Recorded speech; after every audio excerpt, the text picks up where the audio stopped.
आप शायद जानते हो कि इस दुनिया के अंदर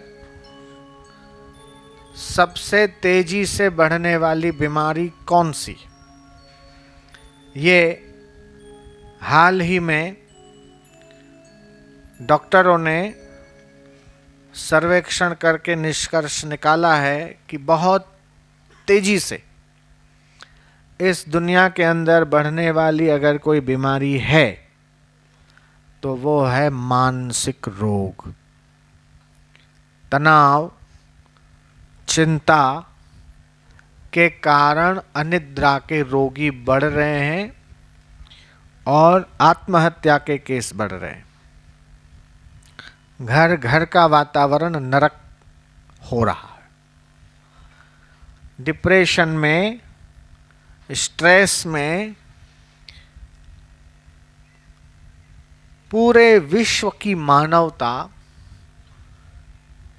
चपेटे में आ रही है। इसका हल न टेबलेट है, न कैप्सूल है, न इंजेक्शन है, न अंग्रेजी या होम्योपैथी या और कोई दवाई है। इसका हल अगर कोई इस संसार में है तो वो संत का दर्शन, संत का सत्संग और ध्यान योग भगवान का नाम है।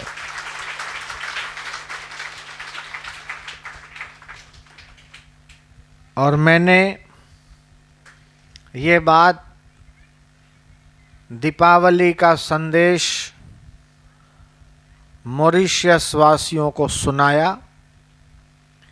जब मैं मंच पे बोल रहा था तो जैसे आप नीचे बैठे हैं ऐसे वहाँ के प्रधानमंत्री और वहाँ के राष्ट्रपति भी नीचे बैठकर मेरे संदेश को सुन रहे थे। मैंने उनसे कहा कि मैं भारत से आप सबको दिवाली का संदेश सुनाने के लिए इस मॉरिशस की धरती पर आया हुआ हूँ। ये मेरा चौथी बार का प्रवास था।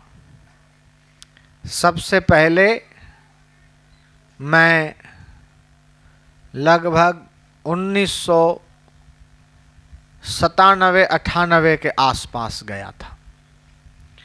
दूसरा प्रवास मेरा 2002 में हुआ। उसके बाद 2008 में हुआ और इसी वर्ष 2011 के मार्च में होली से पहले गया था और अभी ये इसी वर्ष चौथी बार जाना हुआ। वहाँ की बहुत प्रसिद्ध संस्था के आमंत्रण पर विशिष्ट अतिथि के रूप में मुझे बुलाया गया था। भारत में सैकड़ों हजारों साधु संत हैं, लेकिन उस संस्था ने भारत में देखा कि सबसे युवा और तेजस्वी ओजस्वी जिसकी वाणी है ऐसा संत कौन है, और उसमें अपना नाम जब दिखा तो मेरे को बुलाया गया कि आप ही इस बार आओगे और यहाँ के हिंदुओं को और पूरी जनता को भारत की ओर से दिवाली का संदेश सुनाएंगे। और उस कार्यक्रम में वहाँ की पूरी मिनिस्ट्री थी, हर डिपार्टमेंट के लोग और हर मिनिस्टर, हर मंत्री वहाँ था। एक ही साथ मेरे दाईं और वहाँ के प्रधानमंत्री, बाईं और प्रेसिडेंट भी थे। तो मैंने कहा आध्यात्मिक बलबूते पर इस विश्व में शांति की स्थापना हो सकती है। बंदूक की नोक के बल पर हम दुनिया में शांति नहीं ला सकते। शांति आध्यात्मिकता के मूल्यों पर खड़ी की जा सकती है, स्थापित की जा सकती है। जितने लोग आजकल आधुनिक बन रहे हैं, लोग समझ रहे हैं कि हमने विकास किया, हमारे पास कंप्यूटर है, मोबाइल है, टीवी है, गाड़ी है, बंगला है, दुनिया भर के ऐश आराम के साधन हमारे पास हैं। जितने आधुनिक साधन बढ़े और जितने आधुनिक साधनों का उपयोग बढ़ा, उतना उतना ही मनुष्य के जीवन में आधुनिक बीमारियां भी बढ़ी। जयराम जी की बोलना पड़ेगा। कौन सी बीमारियां बढ़ी? कौन सी? H1N1 किसको कहते हैं? Swine flu. इसका किसी आयुर्वेद के ग्रंथ में जिक्र नहीं आता। चिकनगुनिया ये धन्वंतरी नहीं कह रहे, ये चरक ने नहीं कहा, ये सुश्रुत नहीं कह रहे, ये वाग्भट नहीं कह रहे। ऐसी नई बीमारियां जिनके ऊपर खोज बाकी है।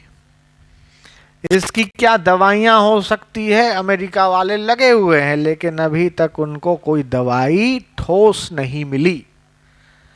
Ads, swine flu, H1N1, chikungunya, monkey गुनिया, हाइपरटेंशन, ये ऐसी बीमारियां हैं। और एक नई बीमारी जिसका मैं नाम भी भूल रहा हूं, शायद आपने भी नहीं सुना हो, भूल जाने की बीमारी। याद नहीं रहता। ये मोबाइल का इतना इस्तेमाल करने लगे लोग, जिस फ्रीक्वेंसी के साथ मोबाइल कंपनियों का एग्रीमेंट हुआ है, उसमें यह जिक्र है कि प्रतिदिन 18 से 20 मिनट तक के उपयोग के लिए ये फ्रीक्वेंसी और ये मोबाइल के नेटवर्क काम कर सकते हैं।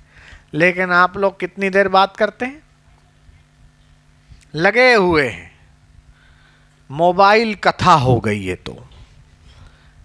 सुनने में लगे हुए हैं, सुनाने में लगे हुए, और इससे दिमागी संतुलन बिगड़ रहा है, लोगों में चिड़चिड़ापन बढ़ रहा है, और सिर दर्द की समस्याएं बढ़ रही, और मेमोरी लॉस, याददाश्त भूल रहे हैं। तो ये आधुनिक विकास हो रहा है कि ये आधुनिकता विनाश की ओर ले जा रही है। ये एक बार फिर से सोचने की जरूरत है।